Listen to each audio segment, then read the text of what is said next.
Baik, jazakallah khair. Assalamualaikum warahmatullahi wabarakatuh. Bismillahirrahmanirrahim. Alhamdulillahi rabbil alamin. Wassalatu wassalamu ala sayyidina wa habibina wa syafi'ina wa maulana Muhammadin wa ala alihi wa ashabihi ajma'in, amma ba'du. Yang saya hormati Ketua DPC BJ Pak Bayu Nur Ihsan, kemudian Sekretaris DPC, kaderisasi dan seterusnya, seluruh pengurus DPC BJ dan seluruh kader BJ yang dimuliakan Allah Subhanahu wa taala. Alhamdulillah, di bulan yang penuh keberkahan ini Allah pertemukan kita di ruang Zoom untuk sama-sama menyegarkan kembali pemahaman kita sekaligus memotivasi kita untuk melaksanakan bagian-bagian dari syariat atau ajaran Islam, khususnya kali ini kita akan membahas masalah zakat. Masalah zakat ini sudah kita ketahui lah kedudukannya, tapi memang kalau kita perhatikan implementasinya masih sangat jauh di tengah masyarakat. Mungkin kalau di kita di tengah kader mungkin sudah sering diberikan motivasi pemahaman, tapi di masyarakat umum ini yang memang masih sangat, boleh dibilang sangat asing begitu masih banyak lah kalau boleh kita katakan. Itu nanti akan kelihatan dari realisasi pengumpulan zakat dibanding potensi yang ada. Karena itu barangkali wallahu alam kajian-kajian semacam ini selain untuk kita juga sedapat mungkin untuk kita sosialisasikan dengan orang-orang terdekat kita, dengan siapa yang kita kenal terkait dengan tuntutan dan kewajiban zakat. Sebab bisa jadi ada orang sebenarnya ingin berzakat, namun kesadaran pemahaman masih minim begitu dan dia termasuk wajib zakat kalau melihat kondisi kekayaannya atau hartanya. Baik, rekan-rekan sekalian, kita mulai dari awal saja. Mungkin saya tidak terlalu fokus maksudnya sekedar lewat saja biar kita bisa memahami dari awal. Zakat dari segi bahasa memiliki makna at-tathhir, as-shalah, an-nama dan al-afdol, mensucikan, kebaikan dalam agama, tumbuh dan sesuatu yang lebih utama. Jadi zakat itu memang mensucikan. Khudz min amwalihim shadaqatan tutahhirukum wa tuzakkihim biha. Jadi membersihkan dia. Kebaikan dalam agama dia tumbuh, sesuatu yang tumbuh. Zakat yazku itu sesuatu yang tumbuh. Tapi dari segi istilah, zakat adalah miqdarun maksus fi malin maksus li ta'ifatin maksusah. Ukuran tertentu dari harta tertentu dan untuk golongan tertentu. Ini definisi yang paling mudah saya lihat, meskipun banyak definisi tentang zakat. Artinya zakat ini ukurannya nggak semau-maunya. Ada ukuran tertentu. Maksudnya tidak semua harta ada zakatnya. Tidak semua ukuran harta ada zakatnya. Oke, emas ada zakatnya, tapi berapapun dia punya emas ada zakat, tidak. Maka ada miqdarun maksus. Fi malin maksus, tidak semua harta kita ada zakatnya. Ada harta yang ditetapkan. Li ta'ifatin maksusah, untuk golongan tertentu juga. Jadi alokasinya pun untuk kalangan tertentu. Kewajiban zakat saya kira sudah sangat dikenal dalam Al-Quran sudah banyak. Khudz min amwalihim shadaqatan tutahhiruhum wa tuzakkihim biha. Wa fi amwalihim haqqul lis-sa'ili wal mahrum. Kemudian juga hadis Rasulullah SAW. Ini kalau nggak salah kepada Muadz ketika Rasulullah mengirim Muadz ke Yaman. Anna Allah iftarada alaihim shadaqata amwalihim tu'khadhu min aghniyahim wa turaddu ala fuqaraihim. Allah mewajibkan zakat harta yang diambil dari orang kaya dan disalurkan kepada orang miskin. Kedudukan zakat sudah sangat jelas, rukun ketiga setelah sholat, dan bahkan dalam Al-Quran disandingkan dalam 27 ayat. Ada yang mengatakan 28 ayat. Jadi banyak sekali. Aqimus shalah wa atuz zakah alladzina yuqimuna shalah wa yutuna zakah. Dan itu berulang-ulang.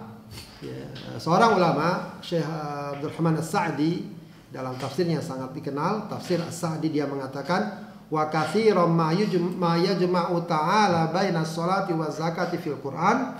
Banyak atau sering Allah menggabungkan antara zakat dan sholat dalam Al-Quran. Kenapa? Li'anna sholata mutadhamminatun lil ikhlasi lil mahbud. Karena sholat mengandung keikhlasan terhadap yang disembah kepada Allah. Waz zakat wan nafaqah mutadhamminatun lil ihsani ala abidi. Sedangkan zakat dan nafkah, infak, itu mengandung sikap baik terhadap hambanya.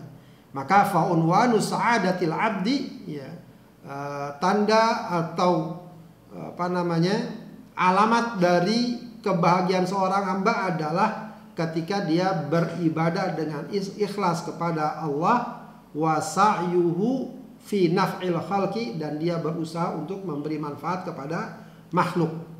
Kama anna unwana syaqawatil abd, sebagaimana kebalikannya, alamat dari kesengsaraan seorang hamba adalah adamu hadainil amraini minhu, ketika kedua perkara ini tidak ada pada diri seorang. Fala ikhlasa wala ihsan, ya. Tidak ada ikhlas, tidak ada ihsan. Nah, ini udah pas nih ya, ketua DPC kita Pak Ihsan, ya, tinggal ikhlas kita kejar, ya. Baik, ada ungkapan yang sangat kuat sekali dari Abu Bakar As-Siddiq radhiyallahu an, ya. Ini terjadi ketika beliau menjadi khalifah dan sebagian rakyatnya ada yang membangkang tidak mau berzakat. Maka dengan tegas, ya, Abu Bakar mengambil sikap, ya, sebab ini pembangkangan bukan individu, pembangkangan massal. Kami nggak mau berzakat, kami hanya berzakat pada masa Rasulullah. Maka dengan tegas Abu Bakar mengatakan, wallahi la uqatilanna man farraqa bainas shalah waz zakah. Demi Allah, aku akan perangi orang yang memisahkan antara sholat dan zakat. Yaitu ada dalam hadis yang cukup panjang, hadis riwayat Bukhari. Intinya di situ, ya, aku akan perangi orang yang ingin memisahkan antara sholat dan zakat. Nah, ini yang patut menjadi catatan begitu ya. Seseorang atau seorang muslim umumnya kalau sholat dia nggak berani meninggalkan, tapi zakat masih banyak yang ya ringan saja meninggalkan. Padahal disandingkannya sholat dengan zakat setidaknya memberikan pesan sebagaimana kamu peduli dan berusaha untuk berzakat, maka sebagaimana kamu peduli untuk sholat dan tidak sudi sama sekali meninggalkan sholat, begitulah sikapmu terhadap zakat. Kalau seandainya kamu sudah memiliki syarat wajib zakat, gitu ya, syarat wajib zakat. Apa saja syarat wajib zakat? Muslim, merdeka, milik sempurna, barang itu miliknya. Jadi dia punya barang yang banyak tapi bukan miliknya, maka nggak wajib zakat. Ya. Mencapai nisab, ya, mencapai nisab, begitu ya. Nah, ada syarat nisab, ya, cuma ini juga tambahan saja atau biasa digabungkan nisab dan haul, ya. Ada juga kelebihan atas kebutuhan dasar, ya. Jadi ada umumnya orang punya harta dan memiliki harta yang layak untuk dizakatkan, dia sudah memenuhi kebutuhan dasar. Kalaupun kebutuhan dasarnya belum terpenuhi, ya dia harus penuhi dulu, ya. Kalau uangnya masih cukup, maka wajib zakat. Begitu ya. Berusia setahun itu namanya haul, ya, kecuali pada zakat pertanian. Begitu ya. Karena zakat pertanian tidak mengenal haul. Jadi selebihnya ada haul, berusia setahun. Baik. Pembagian zakat, zakat secara garis besar terbagi menjadi dua, zakat harta dan zakat fitrah. Ya, sebenarnya bahasanya bukan zakat fitrah, zakatul fitr. Ya, kalau dalam hadis disebut apa? Shadaqatul fitr. Ya, zakat fitrah. Cuma kita udah kadung ya. Udah kadung enaknya ngomongnya zakat fitrah, begitu ya. Baik, ada zakat harta disebut zakatul mal, ada zakatul fitr. Ya, zakat harta terbagi lagi nanti. Ya, zakat emas, perak, apa saja, perak, zakat perdagangan, pertanian, peternakan, rikas, barang tambang, dan penghasilan. Nah, ini yang memang nanti akan jadi bahan diskusi yang hangat gitu ya, zakat penghasilan atau dikenal juga zakat profesi. Ya, kalau dalam beberapa kitab fikih modern itu nanti disebut al-malul mustafad. Ya, al-malul mustafad. Baik, kemudian ancaman ya bagi pengemplang zakat. Ya, jadi kalau kita lihat tadi betapa kuat perintah zakat, maka ancaman bagi pengemplang zakat juga nggak main-main. Ya, semuanya disebutkan dalam Al-Quran, dalam hadis, ya, dalam surat At-Taubah 34-35, yang menyimpan emas perak tidak dizakatkan, apa yang akan Allah ancam? Ya, nanti akan hartanya akan dijadikan lempengan besi, lalu dipanaskan, lalu diteriska di keningnya, ya, di punggungnya, ya, lalu dikatakan hadza ma kanaztum. Inilah harta yang dahulu kamu simpan tidak dizakatkan. Ya, kemudian juga dalam surat Ali Imran 180, ya, maka Allah katakan jangan kalian kira, ya, orang-orang yang pelit tidak mengeluarkan zakat itu baik. Ya, semua itu akan menjadi keburukan. Kalian akan dililit, ya, oleh harta yang dahulu kalian bakhil tidak dikeluarkan zakatnya. Ya, dalam riwayat Muslim Rasulullah mengatakan, "Ma min sahibi kanzin la yuaddi zakatahu illa uhmiya alai fi nari jahannam." Ya, tidaklah seseorang menyimpan harta yang tidak dikeluarkan zakatnya, maka harta itu akan dipanaskan dengan neraka jahanam. Fayuj'alu safaiha. Nah, ini tadi seperti di atas, dijadikan lempengan, ya, fayuqwa biha jambahu, maka kemudian pinggangnya akan diteriskan, wajabinuhu, dan keningnya, hatta yahkumallahu baina ibadi, sampai akhirnya Allah tetapkan hukuman di antara hambanya, fi yaumin kana miqdaru 50 alf sanah, di hari di mana ukuran satu hari di sana sama dengan 50.000 tahun dunia. Ya, tsumma yarasabilau imma ilal jannah wa imma ilal nar. Jadi ini memberikan isyarat, walaupun dia beriman, ya, walaupun dia beriman tapi dia tidak keluarkan zakat, ya, naudzubillah, terancam ancaman ini. Nanti baru bisa dilihat apakah dia akhirnya masuk surga atau neraka. Baik, urgensi dan hikmah zakat, ya saya ini aja langsung saja. Wujud ketaatan kepada Allah, mensucikan harta, menghilangkan sikap ego dan menumbuhkan sikap sosial, memperkecil kesenjangan sosial, menumbuhkan ekonomi rakyat kecil. Ya, jadi zakat bukan sekedar ini kewajiban kita, tapi banyak, ya, nilai dan hikmahnya, ya, dia gambaran ketaatan, ya, sebab kadang-kadang ada orang kalau disuruh ibadah badaniah, ya, cepat puasa cepat, ya, sholat cepat, ya, tapi kalau sudah ibadah harta itu kadang-kadang ada rasa-rasa apa, ya wallahu alam, kita kadang-kadang juga ada kan rasa-rasa pengen sedekah berat gitu, ya, dan ini memang sudah Allah isyaratkan, wa innahu lihubbil khairi la syadid. Manusia itu karena kecintaannya terhadap harta jadi bakhil, ya. Nah, zakat itu justru melatih kita untuk, ya, mengikis sifat-sifat seperti itu. Di samping dia akan mensucikan harta, akan memberkahi harta kita, dan secara sosial memperkecil kesenjangan sosial dan menumbuhkan, ya, bukan memperkecil juga, menumbuhkan perasaan saling menyayangi, dan juga menumbuhkan ekonomi rakyat kecil. Ketika rakyat mendapatkan bagian zakatnya, dia akan lebih mampu belanja, ya. Kalau orang sekarang daya belinya meningkat, ya, dan tentu akan ekonominya akan bagus, dan ini juga bisa jadi akan berbalik kepada muzaki, ya. Dia pengusaha, dia menjual barang karena banyak masyarakat miskin yang mendapatkan zakat, lalu mereka jadi belanja akan menumbuhkan ekonomi. Baik, sekedar gambaran, ya, ini 2016, ya, potensi zakat Indonesia 217 triliun. Ini 2016, ya. Nilainya hampir 10% dari APBN, ya. Tapi zakat yang baru terhimpun 1,2% atau 3 triliun. Itu 2016. Saya coba cari lagi 2020, ya. Potensi zakatnya 327 triliun. Realisasi zakat nasionalnya baru 12,27 triliun. Ya, ini di lamannya akurat.co. Begitu, ya. Saya cari yang paling dekat semalam 2023. Cuma nggak tahu ini, ya. Ternyata potensi zakatnya masih sama. 320 itu apakah di beritanya nggak diupdate atau gimana, ya. Yang jelas gambaran bahwa potensi zakat Indonesia itu sangat luar biasa. 327 triliun. Katakanlah kalau 50% saja bisa diambil, itu sudah luar biasa. Tapi faktanya baru cuma 12,27 triliun yang dapat diambil. Itu artinya menggambarkan ya, kesadaran berzakat masih cukup apa istilahnya ya, masih cukup rendah ya, sangat dibutuhkan untuk ditingkatkan. Baik, kemudian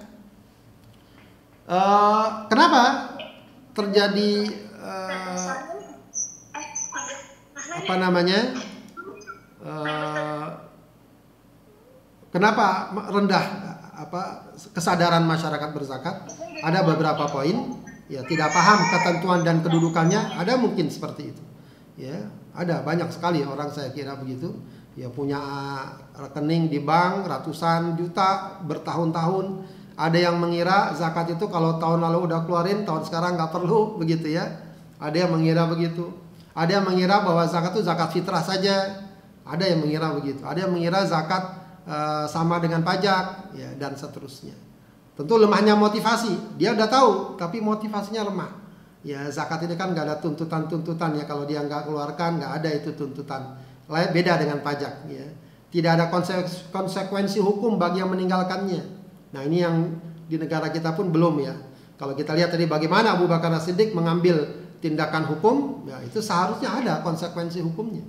Ya, sebagaimana misalnya pajak gitu ya. Kamu belum ngeluarin zakat. Ya, udah atau belum? Udah, mana buktinya begitu ya. Nah, itu harusnya ada konsekuensi hukum. Ya, ada konsekuensi hukum ya. Misalnya yang ingin mendapatkan kartu BPJS harus menyertakan ya, misalnya, atau ingin memperpanjang SIM atau STNK harus menyertakan bukti penyetoran pajak misalnya, dan semacamnya. Ya, bisa aja masyarakat malah protes ya. Tapi kan zakat nggak sembarang dikenakan ke semua orang. Tidak sembarang dikenakan ke semua orang.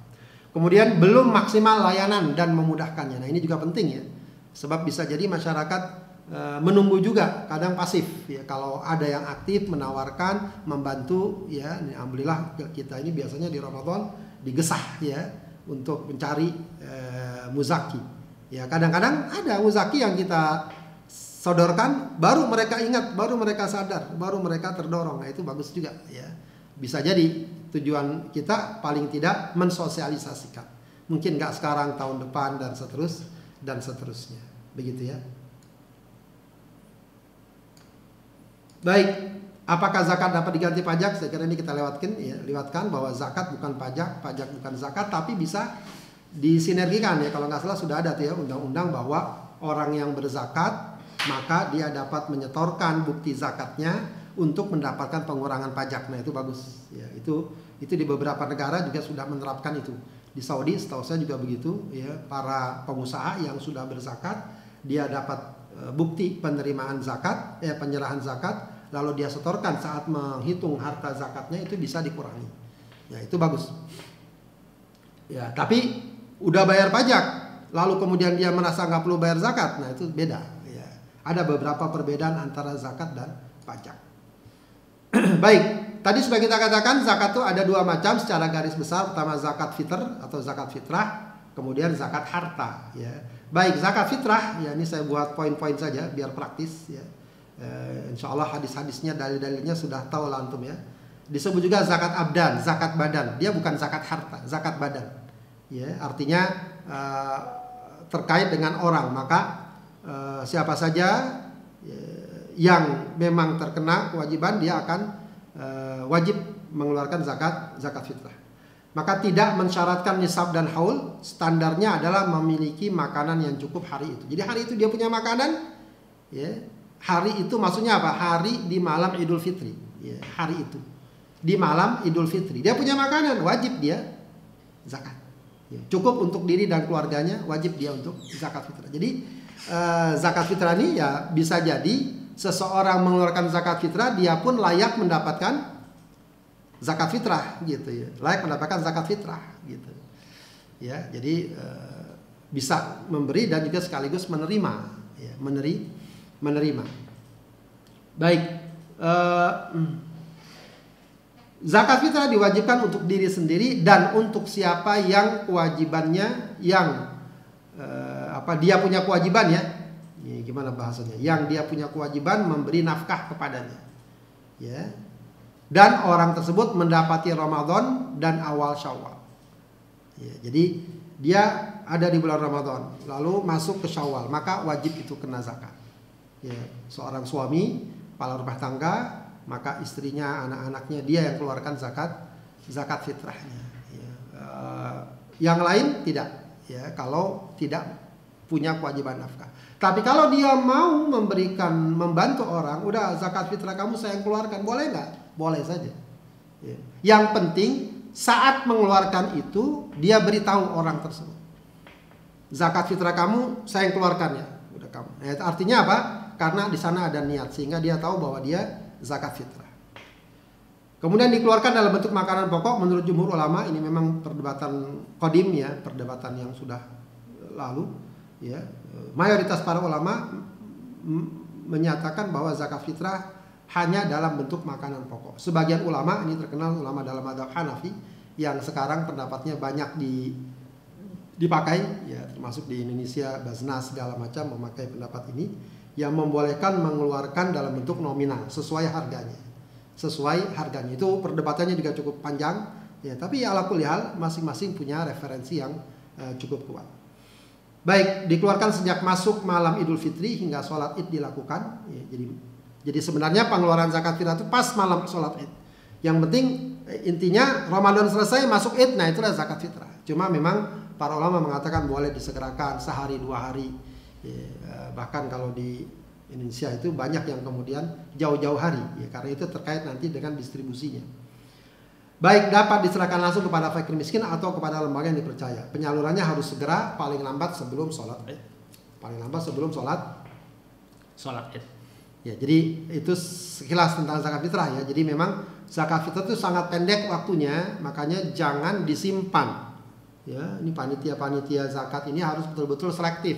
Ini yang masuk ini zakat apa? Jadi harus betul-betul dipastikan. Oh, zakat fitrah harus dipisahkan nih. Ya, jangan kemudian beberapa kali saya dapat laporan itu, ya, ditanya satu, ini ada zakat fitrah kami yang ternyata pengurus nggak sampaikan, dia pikir mungkin nanti bisa dicicil pemberiannya setelah lebaran dan seterusnya.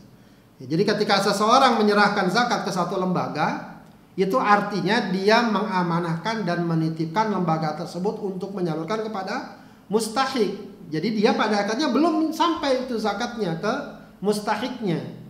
Ya, harusnya segera disampaikan sebelum sholat Id. Jadi sebelum sholat Id selesai sudah zakat fitrah, nggak ada lagi tersisa. Lain dengan zakat harta. Zakat harta penyalurannya bisa dicicil, bisa diatur begitu ya, karena tidak ada batasnya. Nah, itu yang penting juga tuh untuk zakat fitrah itu. Baik, kemudian macam-macam zakat harta ya, syarat wajibnya kapan? Seorang muslim merdeka milik sempurna mencapai nisab dan haul tadi ya. Ya, itu syarat wajib. Syarat wajib maksudnya apabila memiliki syarat-syarat ini seorang menjadi wajib mengeluarkan zakat. Ya, jadi zakat tuh nggak semua orang kena zakat. Ya, khususnya terkait dengan poin ketiga dan 4, milik sempurna dan mencapai nisab dan haul. Ya, jadi sebenarnya zakat ini sebuah gambaran bahwa ya, kaum muslimin ini ya, punya standar ekonomi yang tinggi. Ya. Ya, sebab harta mencapai nisab dan nisabnya sudah setahun menunjukkan apa? Menunjukkan finansialnya stabil. Ya, biasanya kita punya satu nisab kan, katakanlah sekitar 100 juta. Mungkin kadang-kadang ada ya, dapat warisan kayak dapat gusuran atau apa. Apakah bertahan setahun? Oh, setengah tahun sudah habis. Ya, udah tinggal 50 juta. Berarti tidak haul, berarti tidak zakat. Ya. Oh, dia masih tetap setahun 100 juta, bahkan lebih. Nah, itu menunjukkan apa?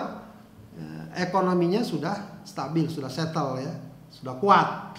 Ya, itu menggambarkan bahwa orang yang muzaki adalah orang yang kuat ekonominya. Baik. Kemudian diantaranya ada zakat emas dan perak. Ya, ini emas nisabnya 20 kalau dalam hadis ya. Jadi nggak ada tuh istilah gram, kilogram kalau dalam hitungan dulu. Dulu hitungannya kalau emas miskal atau 20 dinar. Satu dinarnya itu 4,25 gram emas. Ingat kan, ini sering dipakai. Satu dinar 4,25 gram emas. Begitu ya. Misalnya di antara hukum pencurian dalam bab mencuri. Kalau seorang mencuri harta minimal 1 dinar. 4,25 gram emas. Sekarang berapa tuh? Sekitar 5 juta lebih ya. 5 juta, 6 juta mungkin. Begitu ya. Maka kesimpulannya adalah 85 gram emas. 85 gram emas, 20 dinar. Ya, perak 200 dirham. Ya, atau kalau ukuran sekarang 595 gram perak murni. Jadi orang punya emas, punya perak, sudah tersimpan setahun, lebih dari 1 nisab atau nisab lebih, ya tersimpan setahun, keluarkan. Ya, keluarkan. Dia punya 100 gram emas, keluarkan 2,5%. Nanti tahun depan lagi masih begitu, keluarkan lagi. Ya, keluarkanlah kalau masih di atas nisabnya. Begitu ya. Baik, ini saya coba ya, nisab zakat emas dan perak berdasarkan harga hari ini. Jadi harga hari ini saya semalam cek, ini benar kan ya? Ya, semalam saya lihat harga emas 1,88.500. Ya, ini yang suka beli emas mungkin bisa cek kali 85 gram. Ya, jadi dapat angka 92,5 juta lah ya.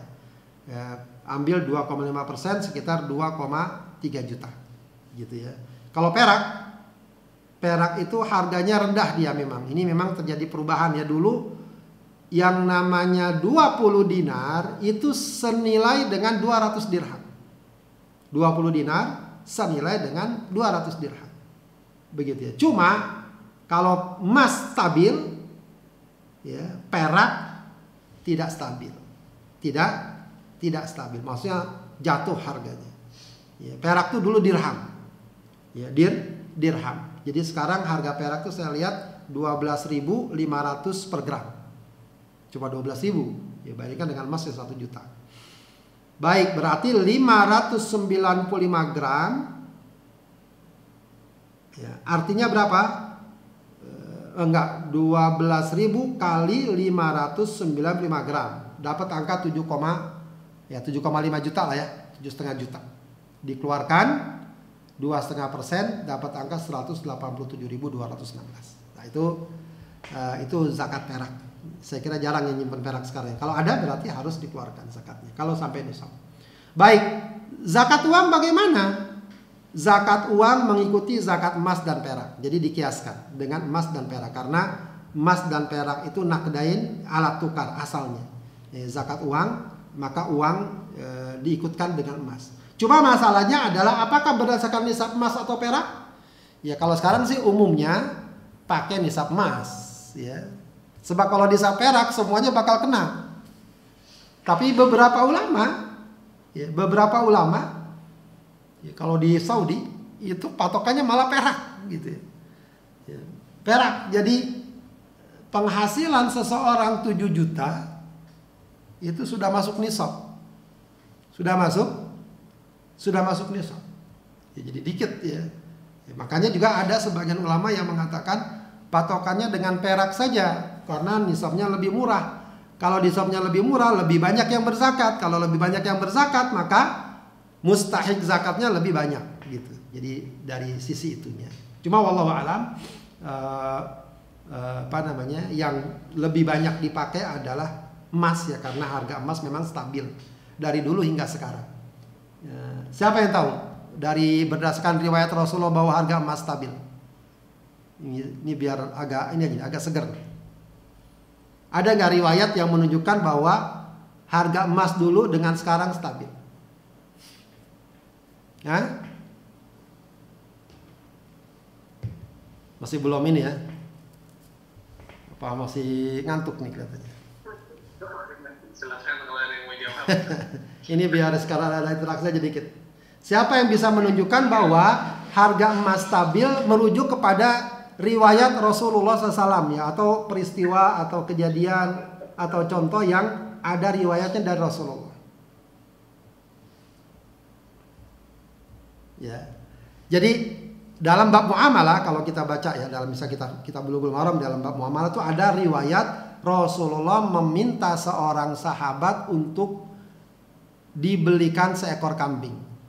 Seekor kambing. Begitu. Nah, Berapa yang Rasul berikan kepada sahabat tersebut untuk mendapatkan seekor kambing? Siapa yang tahu? Berapa uang yang Rasul berikan kepada sahabat tersebut untuk mendapatkan seekor kambing? Rasul berikan 1 dinar. Satu dinar. 1 dinar tadi berapa? Masih ingat berapa gram 1 dinar? Hah? 4,25. Masya Allah, ahsanti, 4,25 gram emas. Ya, 4,25 gram emas.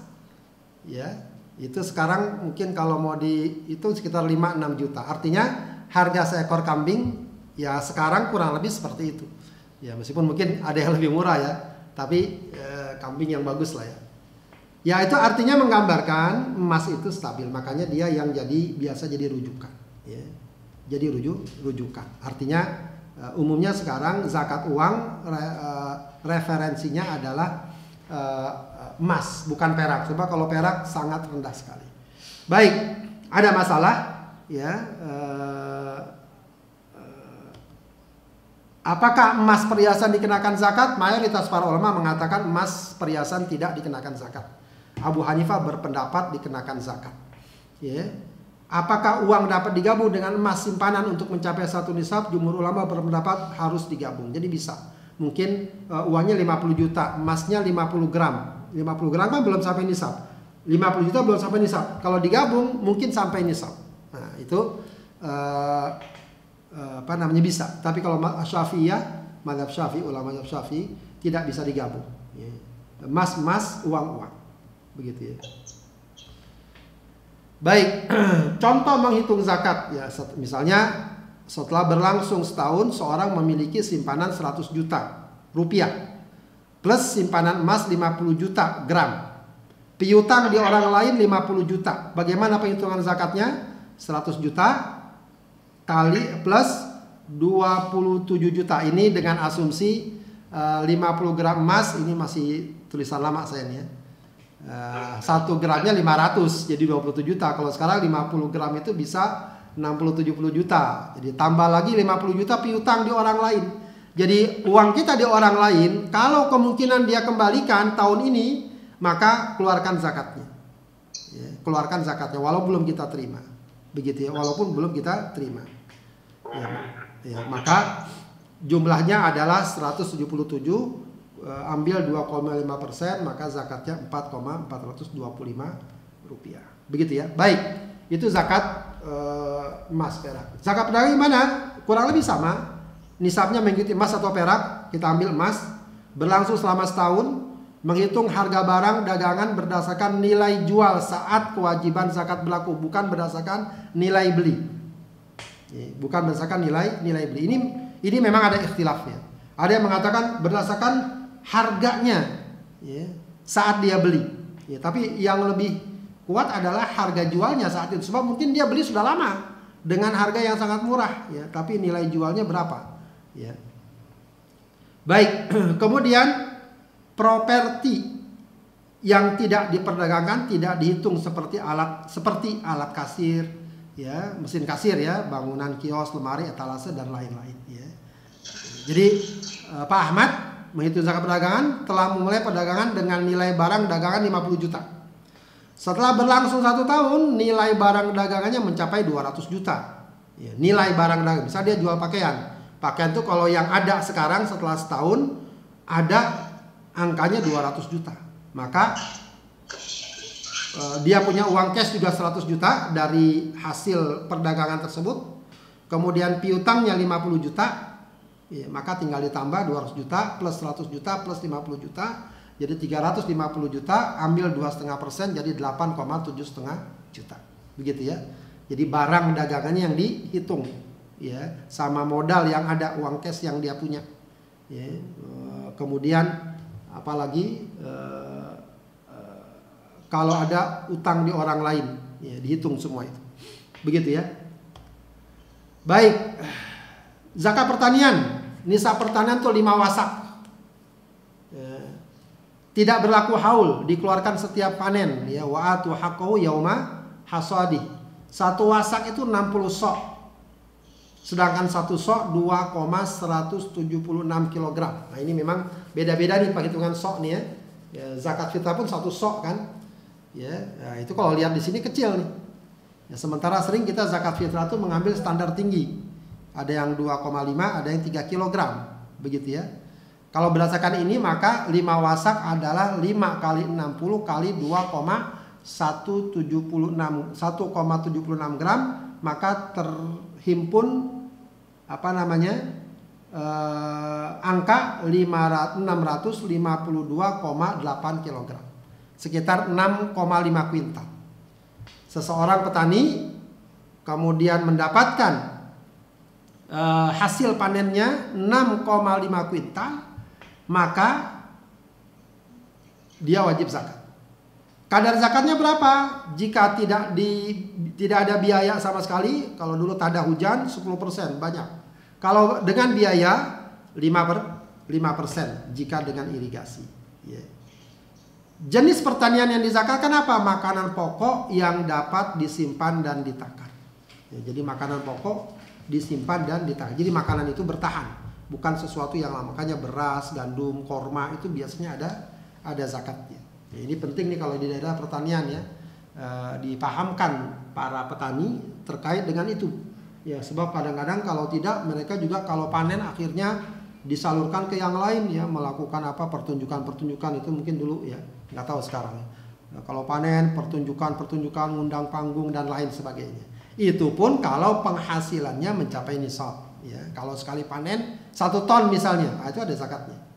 Ya, 1 ton itu bukan kalau beras masih gabah, tidak, tapi masih padi, ya, udah digiling, udah dalam bentuk beras ya, bukan masih padi atau gabah. Ya, ini sudah ya, mendapatkan beras dari sawah irigasi sebesar 1 ton, maka zakatnya adalah 1000 kg, ambil 5%, maka dapat angka 50 kg sebagai zakatnya, begitu ya.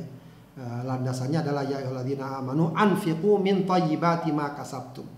Ya, orang beriman, nafkahkanlah di jalan Allah sebagian dari hasil usaha. Jadi thayyibati ma kasabtum. Ya, jadi hasil dari usaha. Jadi kalau kita mau perhatikan memang ya sekarang ini, kalau dulu penghasilan itu kalau nggak petani, kalau nggak dagang gitu ya. Ya, kalau sekarang penghasilan banyak ya, ngajar, karyawan, dokter dan seterusnya. Ya, itulah yang kemudian lebih dikenal dengan zakat profesi. Sebab kalau hasil pertanian, hasil perdagangan ada zakatnya, bagaimana dengan hasil profesi yang lain yang kadang-kadang lebih tinggi? Ya, sebenarnya kalau melihat secara umum pendapat para ulama, hasil profesi itu ada zakatnya. Cuma yang nanti cukup membedakan adalah apakah ya harus haul atau tidak, apakah harus menunggu setahun atau tidak. Nah, itu jadi masalah. Nah, itu di situ ruang ijtihadnya juga sebenarnya. Ruang ijtihadnya di situ. Ya. Kalau misalnya hasil dari jasa yang kita lakukan itu diumpamakan seperti perdagangan atau emas perak, maka menuntut adanya haul. Tapi sebagian ulama mengatakan enggak, itu lebih dekat seperti pertanian. Ya, kapan kita dapat kita keluarkan, yang penting mencapai nisab begitu. Nah, itu salah satu gambarannya. Ya, nanti bisa mungkin diambil fatwa tersebut. Dan saya kira fatwa dari MUI atau Basnas juga memiliki itu. Dan mungkin yang lebih jelas itu di Fiqhuz Zakatnya Syekh Qaradawi. Itu bisa dibaca ya, sangat panjang lebar dibahas tentang zakat profesi, yang juga menunjukkan bahwa referensinya juga cukup kuat saya lihat. Bukan, jadi kalau tidak benar kalau misalnya orang mengatakan zakat profesi tidak ada landasannya, ada, cukup kuat ya. Beberapa ulama bahkan yang dikenal Umar bin Abdul Aziz, walaupun tidak seperti sekarang penerapannya, beliau apabila membagikan hadiah-hadiah atau jatah-jatah kepada pasukannya, beliau minta pasukannya itu agar mengeluarkan zakat dari apa yang sudah dibagikan, gitu ya. Mengeluarkan zakat dari apa yang sudah dibagikan. Jadi ini yang memang banyak pihak yang masih kontroversial ya, tidak memakai, tapi kita dan juga banyak ya insya Allah yang menerapkan zakat profesi ini. Baik,